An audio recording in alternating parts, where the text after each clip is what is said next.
Hello, Summer Curriculum Writing Institute. I wish I were there with you, but I'm super excited to be able to talk to you about some books that I've been reading this year and thinking about. So one of my first books is a part of a book study that I've been doing with my new principal candidates, but I think might be a book of interest to some of you all who are moving into those teacher leadership roles in your schools. And it's called The Art of Coaching by Elena Aguilar. And it's a wonderful book that really talks philosophically about how you can coach others for school transformation and to really make a difference in helping them build their classroom practices and then have those classroom practices build into building a school culture. So I'm a super good, big advocate of this book as a really interesting way to think about how we help our peers and our colleagues grow. My second book that I love is by Tony Wagner. And Tony Wagner is a professor at Harvard University.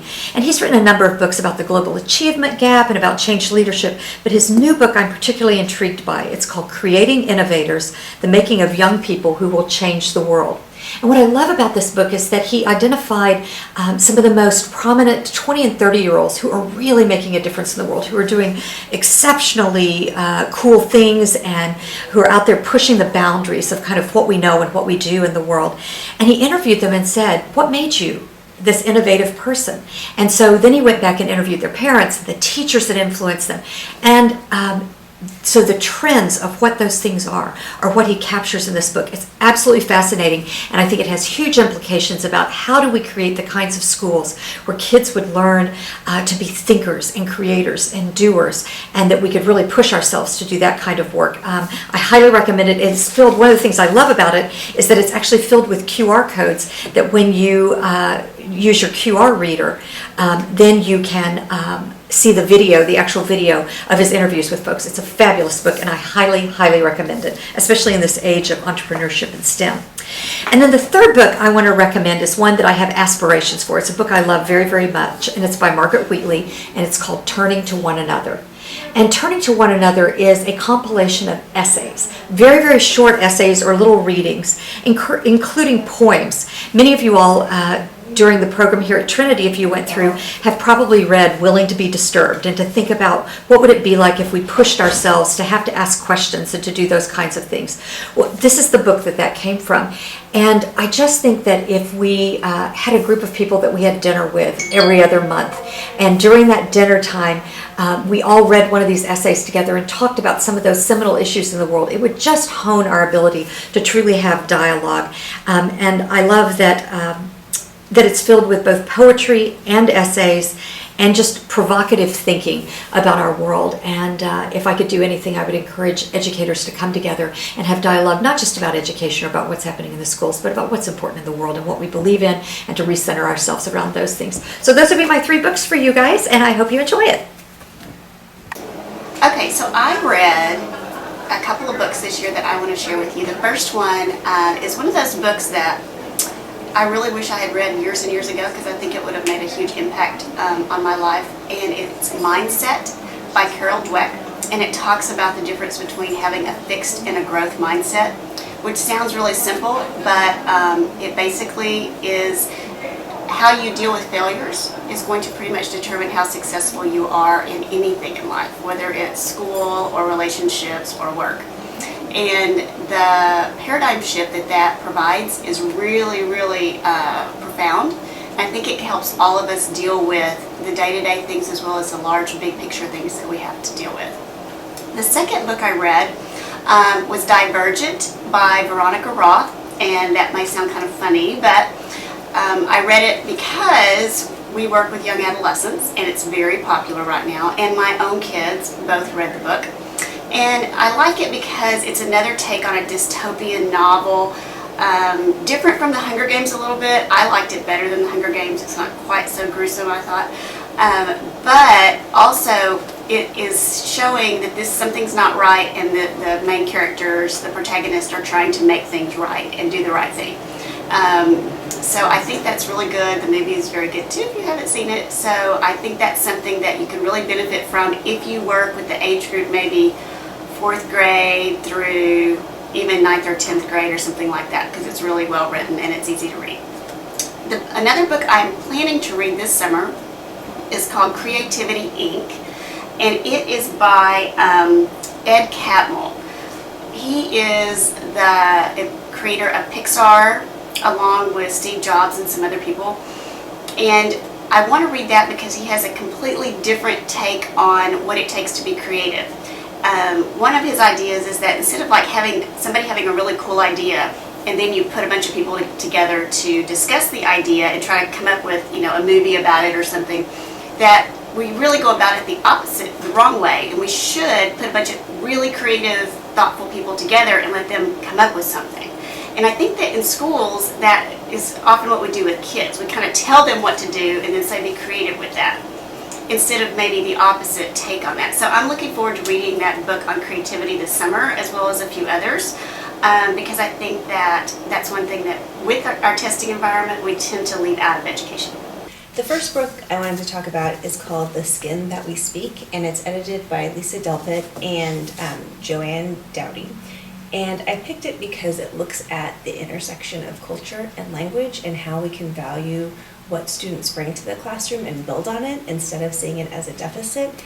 And what I really enjoyed about this book is that it's a collection of essays by different authors addressing the very issue of how teachers can better support their students and their learning using culturally relevant pedagogy. Oh, you're good. I have a to-read next book, Proust and the Squid by Mary Ann Wolfe, who is a researcher at a reading center at Tufts University. And some of you in class might remember that we read a piece by Frank Smith called Unspeakable Acts on Natural Practices, Flaws and Fallacies in Scientific Reading Instruction. I was talking to a colleague of mine at George Washington University, and she was like, if you like that book, you must read this book, because she really sort of chronicles the development of the reading brain over the last 5,000 years, so that you get a big overview of that, as well as tracks a single child's development and of her reading brain, and it also looks at issues of dyslexia too, which I need to know more about, and I know you all do too. So I'm going to recommend Proust and the Squid, The Story and Science of the Reading Brain by Mary Ann Wolfe.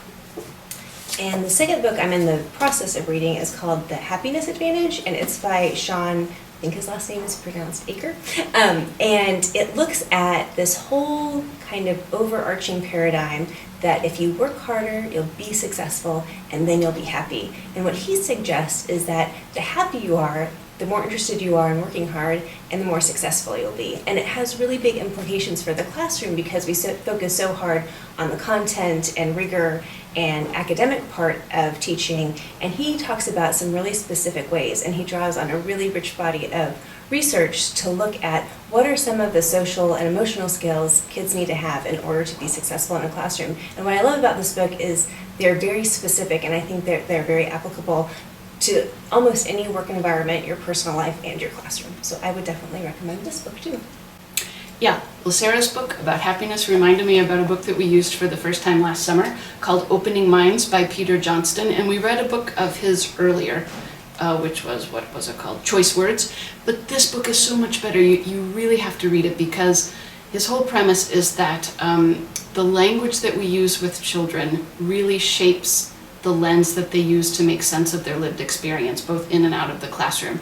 And you can have sort of one or two frames of reference. You can have a fixed performance reference or a dynamic reference. And if you have this fixed stance, you believe that you're born with an innate amount, a fixed amount of skill. And so it doesn't really necessarily matter how hard you work, because your performance really has to do with with what you were born with. And if you have a dynamic stance, you believe that perseverance and effort have a lot more to do with your ability to grow over time. And we, of course, want to really think hard about our own stance as teachers and whether or not we bring a fixed or dynamic stance to our own, both learning to teach and life in general, and how we can help kids develop that dynamic stance as well. Highly recommend it. All right. But I thought I would start with Ungifted, Intelligence Redefined. This is it. And the reason I want to start with it is because it's a book that I haven't actually read. I skimmed over it, and I plan to read it this summer. I want to read it because it's about mental ability and how, many times, or, in education, we rely on psychometrics a lot, and testing results. And using those test results, we make determinations as to whether kids have learning disabilities or if students are gifted and talented. And this book was written by cognitive psychologist who was actually identified as needing special education services as a young child. So, he talks about, he presents the research that's been done on psychometrics and how the interpretation that we give to, or how we interpret tests basically, determine future of children. So that's, a reason I chose to read it. So the second book I have is called Neurodiversity, Discovering the Extraordinary Gifts of Autism, ADHD, Dyslexia, and Other Brain Differences. And it was written by Thomas Armstrong. He is an educational consultant, and he's also written other books. He's the author of a book titled Seven Kinds of Smart. And he basically, on neurodiversity, he basically argues that there's no such thing as a normal brain.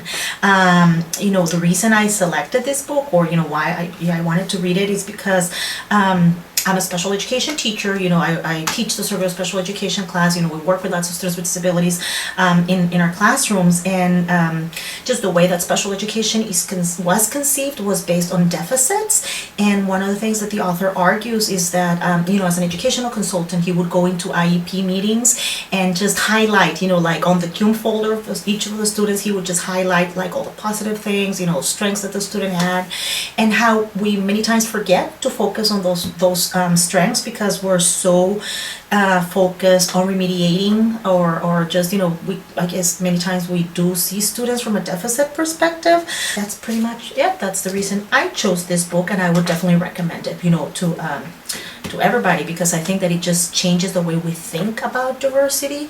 So that's the second book.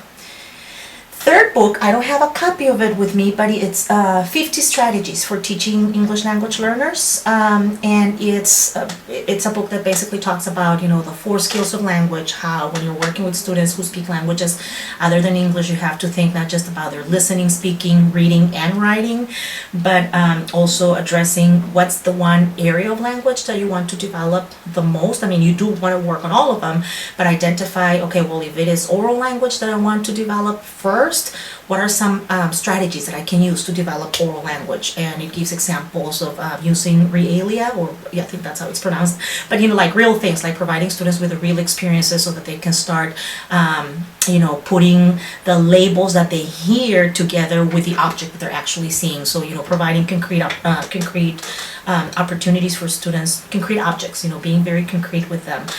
If you're wanting to work with them on developing their reading skills, then there's lists of strategies that you can use, such as, providing them with an advanced organizer. So, I would definitely recommend that book for people who's already in the classroom, or who's, thinking about, even if they're not thinking about, teaching ELLs. I think it's more of a textbook, but it does break down strategies based on what area of language you want to build on when working with ELLs. So yes, that's it. I am recommending a book called An Ethics in Excellence, and to be honest with you, the thing that first drew me to this book was the author. It's written by Ron Berger, and he is an individual that I had done some expeditionary learning professional development with a long time ago in Amherst, and I saw that he had the book out and on one of his blogs. I thought, I really would like to read that, and I really, really enjoyed it. I like the fact that it's written from a practitioner. He is a teacher. He's a fabulous teacher, and he writes about, it's kind of what, I guess if we're looking at general terms, mastery learning and how to really implement that in the schools. And it's easy to read. It's a lot of narrative. It's a lot of stories about his kids in the classroom. So as a teacher, it was really fun to read, to see what other people are doing. He breaks the book into 3 sections and calls those his toolboxes. And so he breaks one section around the culture, the school culture of excellence. How do you create a cultural school-wide that allows for kids to really understand that it's not about just the grade you make at the end, but the quality of your work. So his second toolbox that he works around is the work of excellence. And so how do students create work that's based around mastery and purpose and and actually maybe that's another reason I liked it, because I see a lot of Pink, Daniel Pink's drive kind of reflected in here, and you can see why Ron's kids are so motivated in their work. And then the third toolbox he talks about is teaching of excellence. So how do you support teachers in a way that they can then support the school culture and their students to create an ethic of excellence. So I highly recommend the book. Spark is a book I want to read. It's on my list for the summer. It's in the stack. Again, I think I tend to pick a lot of books based on the authors, and if I have seen and met them and really enjoy their work, then I tend to seek out their work for more reading. One thing that's really fun about this book, because again I said it's one I want to read, but the way the chapters are designed, it's about specific areas and how then those areas link with the brain. So for instance, he has a chapter on learning, one on stress and anxiety. So you can look at different areas and read, maybe pick out different sections if you're not able to read the entire book. He talks about attention deficit, addiction, and then I haven't gotten to this chapter yet, but there's one on hormonal changes and the impact on women's brains. That one ought to be really good. So that'll be chapter 8. So I think it's a really good topic that I'm very interested in. This is a third book that I picked up again because of the authors. One, I pretty much like anything Caroline Tomlinson writes. I think she has a very nice writing style. It's very easy to read. It's very narrative. It's very practitioner. So you feel like you're in a classroom when you're reading her work, which I enjoy. And the second author on this is Tanya Moon, who's a colleague that I have known for a while, and so I was excited to see she had a new book out. This one particularly talks about assessment and student success and differentiation, which I feel like in our program we've done a really good job looking at how to write for differentiation, how to engage students with differentiation, but assessment seems to be a place where we're having a little bit of a hiccup on, how do we work through some of the difficulties in differentiating assessment, because so much of our culture wants that to be the same across the board. And so how do we learn how to look at trajectories? How do we look at, when you're doing effective tiering, how do you document that as far as, viable assessment? So they talk about how to go about using pre-assessment, lots of different ideas for ways to conduct formative assessment during instruction and longer units, and then also pulling that together then with your summative assessment. So I think actually in UBD writing and a lot of curriculum writing, this might have some really great information. I'm hoping it'll have some really great information on the entire process of assessment, and then also how to really understand the rationale behind this, so that if you have difficulty with administration or parents or team members who might be under that idea of everything being the same, that it might help actually create the dialogue for that conversation on how do we best and effectively use differentiation through assessment as well in our teaching practice.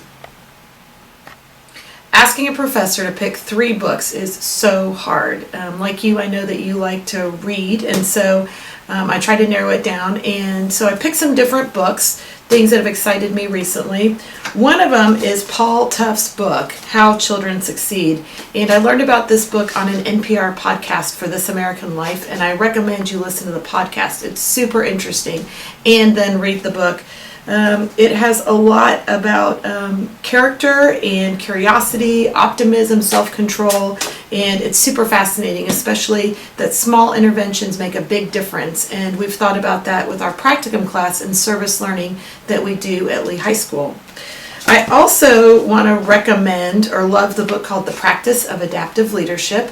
I learned about it when I was doing some research for my book, and the reason why I like it is because I think that at Trinity we have a strong mission for preparing teacher leaders, and so you may be interested in some things about leadership, and you can see all these little post-it note tabs. There's so much cool stuff in here, and one reason why I like it, it's written by Heifetz, Grashow, and Linsky. They're out of Harvard, and they have a leadership institute, and they wrote this book like a handbook, so it asks you questions about your own practice, and so it's an interactive book, and it's super accessible, easy to read, and makes you think, so I want to recommend that book.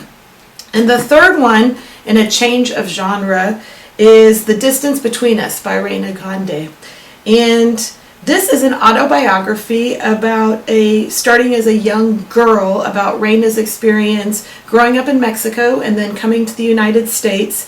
And it is so personal. And I know that a lot of us teach students from different countries. I am a child of immigrants, and there are pictures in this book. I got to hear her speak, and it's such a compelling story, especially if you have students who are coming from Mexico, Central America, the Americas, just to learn about somebody else's life in the poignant way in which she talks about her experiences.